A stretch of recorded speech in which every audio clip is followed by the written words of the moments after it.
여러분 살다 보면 하늘도 무심하시지 라고 느끼는 순간이 찾아올 수 있을 것입니다. 아무것도 할 수 없다는 무기력감에 하루하루를 힘에 겹게 살아갈 때도 있을 것입니다. 때로는 자신의 잘못된 선택과 결정, 실수 때문에 후회와 괴로움으로 하루하루를 살아가실 때도 있을 것입니다. 그때 왜 하나님은 가만히 왜 내 삶에 개입하지 않으시는가 느껴질 때 그때 이렇게 고백하시기 바랍니다.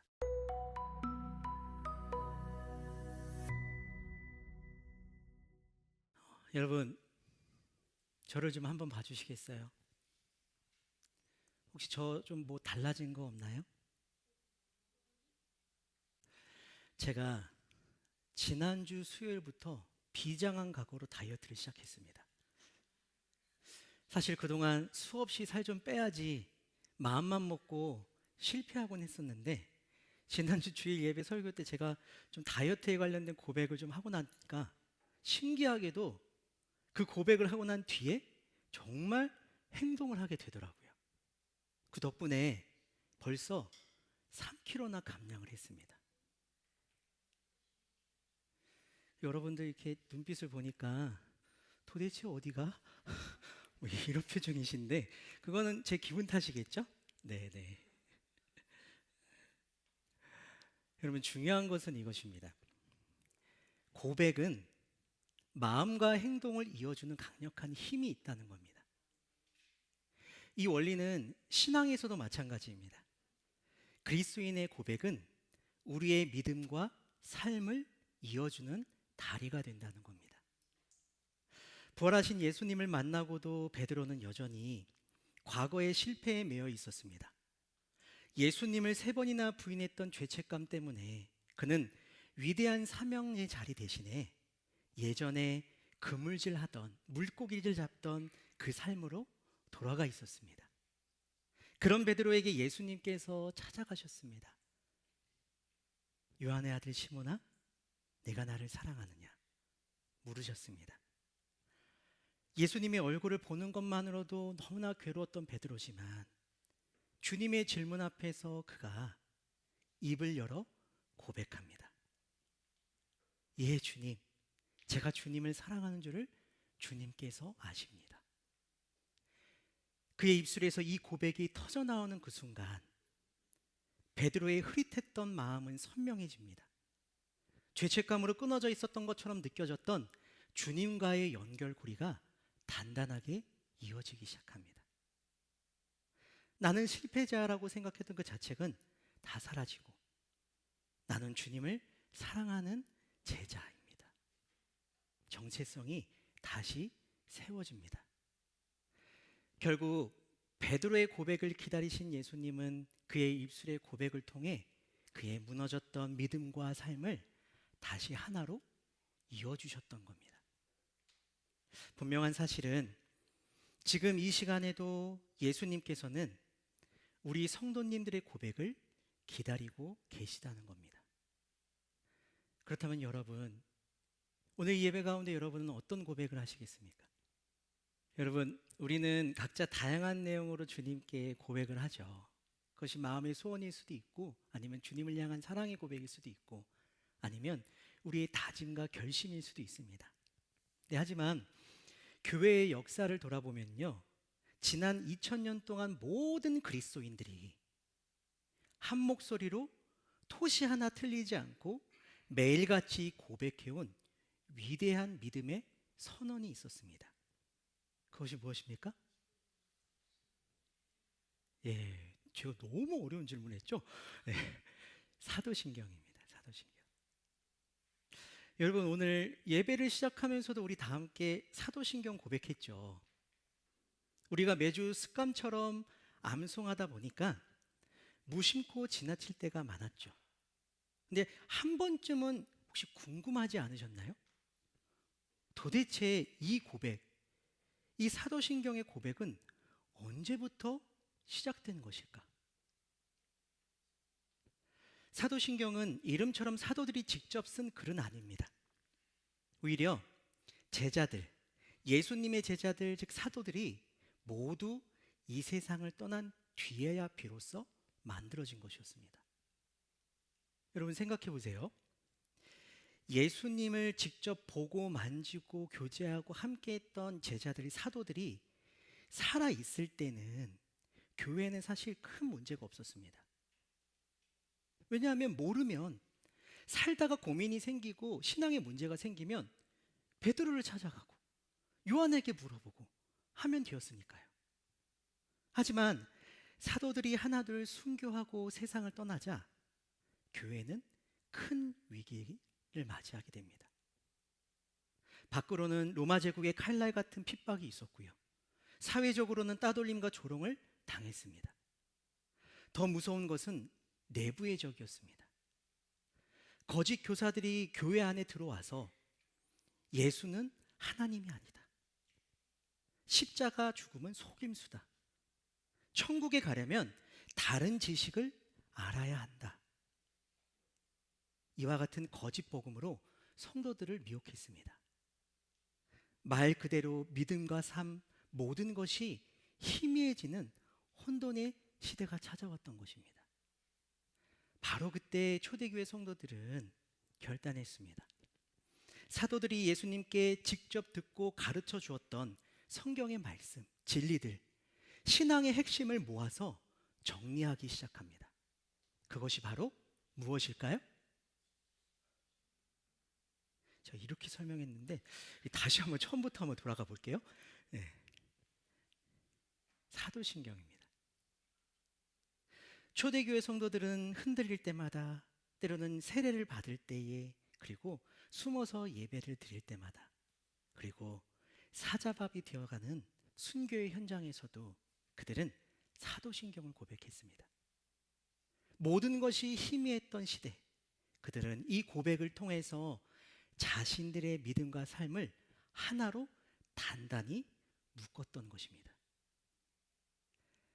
그리고 마치 계주 선수가 다음 선수에게 배턴을 넘겨주듯이 사도신경은 초대 교회로부터 그 다음 세대 교회로, 그리고 오늘 이 시대의 교회로 전해지고 고백되어졌던 것입니다.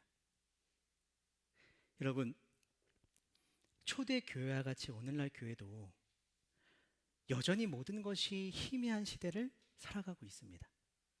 세상은 교회를 향해 손가락질하고 수많은 이단과 잘못된 사상들이 우리의 믿음을 흔듭니다.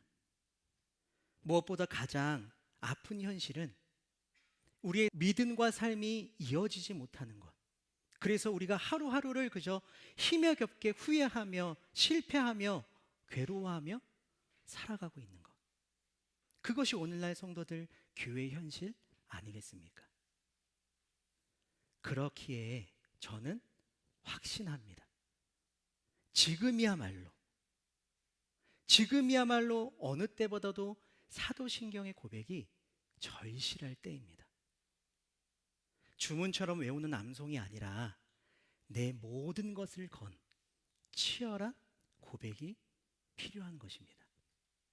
여러분, 오늘부터 우리는 이 오래된 보물과 같은 사도신경의 의미를 하나하나 짚어보며 진실된 마음으로 고백해 보려고 합니다.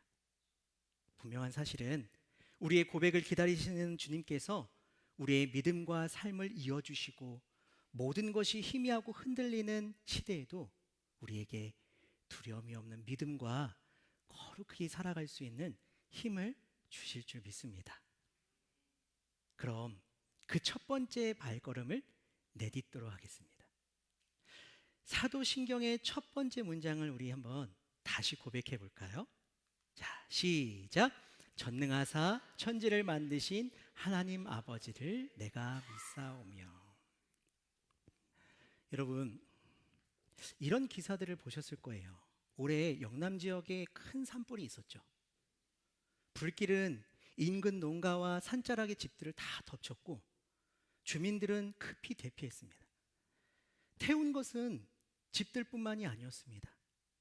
계절마다 손수 가까웠던 밭과 곡식과 열매들, 그리고 아이들이 뛰놀던 마당, 오랫동안 살아왔던 어르신들의 추억이 담긴 오래된 나무까지도 다 태워버렸습니다.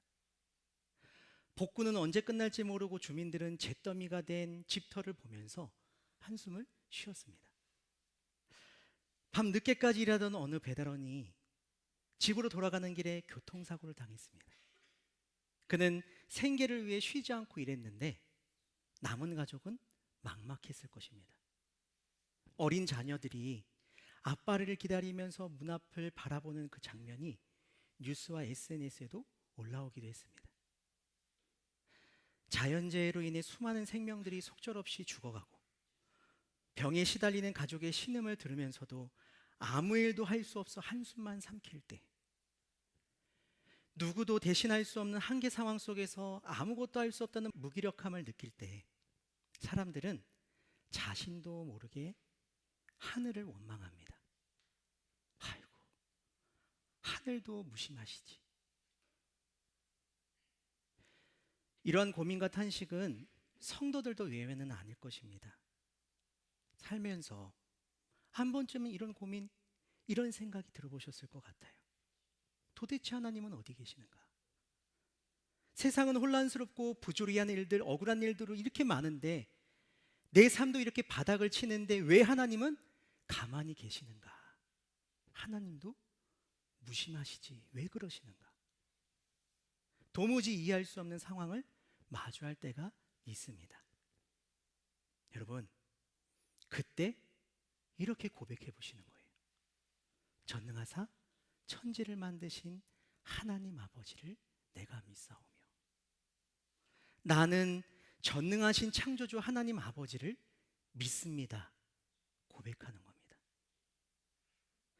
여러분, 오늘 우리가 읽었던 성경 창세기 1장 1절의 내용을 보면은 이 세상, 이 우주가 어떻게 시작되었는지에 대해서 다음과 같이 선언하고 있습니다. 우리 다시 한번 함께 읽어볼까요? 시작. 태초에 하나님께서 하늘과 땅을 창조하셨습니다. 태초에 하나님께서 하늘과 땅을 창조하셨습니다. 이 세상과 온 우주는 하나님께서 창조하셨다고 성경이 선언하고 있는 겁니다. 그런데 여러분, 특히 어린이 여러분, 학교에서 이 세상과 우주가 어떻게 만들어졌다고 가르쳐 주나요? 학교에서는, 그리고 과학자들은 138억 년 전 빅뱅으로 우주가 매우 뜨겁고 밀집한 상태로 팽창하면서 별과 행성이 생기고 지구 위에 오랜 시간에 걸쳐서 생명이 진화했다고 가르치고 말합니다. 그렇다면 여러분, 어떤 말을 믿어요? 과학자들의 말을 믿으세요? 아니면 성경의 선언을 믿으세요? 여러분이 무엇을 믿느냐에 따라서 여러분의 삶을 대하는 마음, 자세가 달라지고 삶 자체가 달라질 것입니다. 여러분, 이 세상과 우주가 빅뱅으로 생겨났다는 과학자의 말을 믿는다는 것은 결국 창조와 창조된 세상, 그리고 세상이 이루어지고 움직이고 유지되는 그 모든 것이 다 우연이라고 믿는 것입니다. 우연. 여러분, 우연이라고 믿는 사람들이 보이는 삶에 대한 태도가 있습니다. 어떤 어려운 일을 만날 때에는 왜 살아야 되나? 이거 왜 살아야 하나? 우울감과 무기력에 빠질 수 있다고 합니다. 우연이라는 통제 불가능한 상황 때문에 삶의 불안이 커지기도 하고요. 반대로 어차피 우연이니 노력해봤자 소용없어 라며 도망치듯 삶을 회피하는 모습을 나타내기도 합니다. 개인의 책임을 쉽게 부정하면서 무책임한 행동을 하거나 때로는 범죄를 저지를 확률도 높다고 합니다. 모든 일에, 그리고 결과에 운만 탓한다고 합니다. 그런데 여러분, 이 세상과 우주를 하나님께서 만드셨다라는 성경의 선언, 그것을 믿는 것은 다릅니다. 창조와 창조된 세상, 그리고 세상이 이루어지고 움직이고 유지되는 그 모든 것에 목적이 있다고 믿는 것입니다. 다시 말해서 하나님께서 세상을 창조하신 것에는, 그리고 우리와 같은 사람을 창조하신 것에는 목적이 있다는 것을 믿는 겁니다. 이렇게 좀 설명할 수 있을 것 같아요. 여러분, 저희 딸이 어릴 적에 저는 아이를 데리고 키즈 카페를 자주 갔었어요. 근데 거기서 놀고 있는 아이들의 모습을 보면은요, 이런 모습을 좀 보게 됩니다. 어느 한 아이가 이게 키즈 카페 안에서 다른 곳으로 이동하다가 우연히 한쪽 편에서 블록으로 만들어진 성을 보게 된 거예요. 그럼 이 아이가 그 성을 보고 어떤 반응을 보였을까요? 부셔요. 네. 발로 차고 부셔요, 다. 왜요? 자기가 안 만들었으니까. 자기한테 어떠한 의미나 가치도 없는 것이기 때문에 그렇습니다. 근데 여러분, 그 아이가 자기 손으로 직접 블록을 하나하나 쌓아서 만든 성은 어떻게 했을까요? 다른 아이가 옆에서 와가지고 건드리려고 하면 막아섭니다. 누가 딱 발로 차려고 하거나 부수려고 하면요, 온몸으로 필사적으로 지켜냅니다. 엄마! 얘가 이렇게 부시려고 하면서 무조건 막아내고 지켜냅니다. 그렇게 집에 갈 때까지 지켜내고 다음날 또 키즈 카페 와서는 자기가 쌓았던 성이 잘 있는지 보고서는 좋아합니다. 그리고 이것저것 부서진 곳이 있으면 다시 고칩니다. 왜요? 내가 만들었으니까. 아이가 목적을 가지고 만든 것이기 때문에 아이에게 의미가 있고 가치가 있는 것이기 때문에 그렇습니다. 하나님께서 이 세상을 창조하셨다는 것이 바로 이와 같은 의미인 겁니다.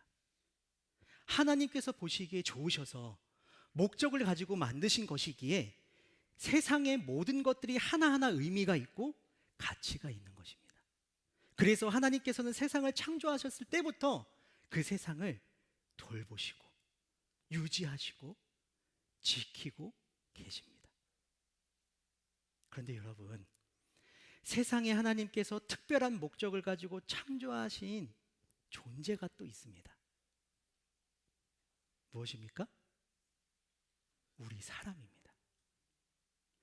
성경은 하나님께서 온 우주의 모든 피조물과는 다르게 자신의 형상을 닮은 사람을 창조하셨다고 선언합니다. 여러분, 이것이 무엇을 의미합니까? 신명기 32장 6절 하반절 말씀을 다 같이 한번 읽어보겠습니다. 자, 시작.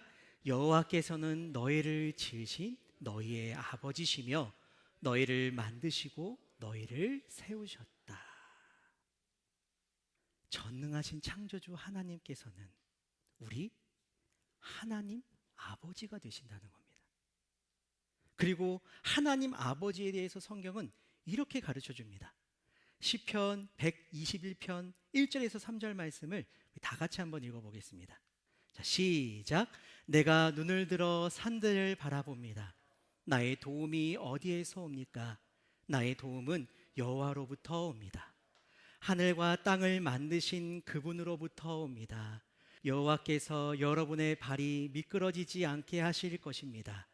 여러분을 지켜주시는 그분은 졸지 않으십니다.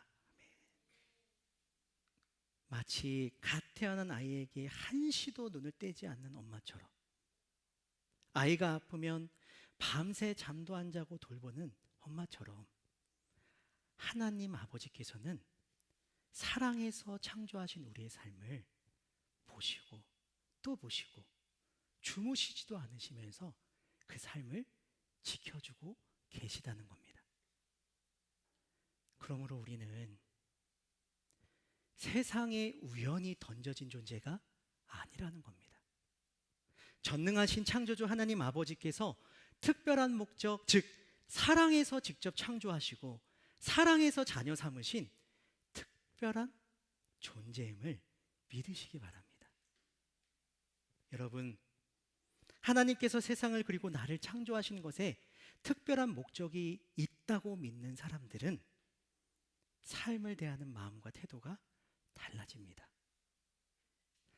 삶의 실패와 고난에도 하나님의 뜻 안에 이유가 다 있다고 믿기 때문에 쉽게 절망하거나 희망을 포기하지 않습니다. 고난을 단순한 불운이라고 생각하지 않고 그 가운데 하나님께서 주시는 성숙과 성찰의 기회로 해석합니다. 하루하루 자신의 선택과 결정에 책임감과 사명감을 가지고 살아가기 시작한다는 겁니다. 왜냐하면 하나님께서 특별한 목적으로 창조하시고 자녀 삼으신 존재의 목적, 존재의 의미, 존재의 가치를 알고 있기 때문입니다. 여러분, 우리가 지난 세월도 그렇고 지금도 그렇고 앞으로도 그렇고 살다 보면 하늘도 무심하시지 라고 느끼는 순간이 찾아올 수 있을 것입니다. 삶의 모든 것이 희미하게처럼 보이고 아무것도 할 수 없다는 무기력감에 하루하루를 힘겹게 살아갈 때도 있을 것입니다. 때로는 자신의 잘못된 선택과 결정, 실수 때문에 후회와 괴로움으로 하루하루를 살아가실 때도 있을 것입니다. 그때 왜 하나님은 가만히 계십니까? 왜 하나님께서는 보이지 않으시는 것인가? 왜 내 삶에 개입하지 않으시는가? 라고 느껴질 때 그때 이렇게 고백하시기 바랍니다. 전능하사 천지를 만드신 하나님 아버지를 내가 믿사오며 나는 전능하신 창조주 하나님 아버지를 믿습니다. 고백하시기 바랍니다. 그 고백을 들으신 주님께서 졸지도 주무시지도 않으시는 하나님께서 우리의 삶을, 우리의 믿음을 이어주시고 그리고 그 놀라운 방법으로 우리의 삶을 지켜주실 줄 믿습니다. 그와 같은 고백이 우리의 고백이 되시기를 주님의 이름으로 축복합니다.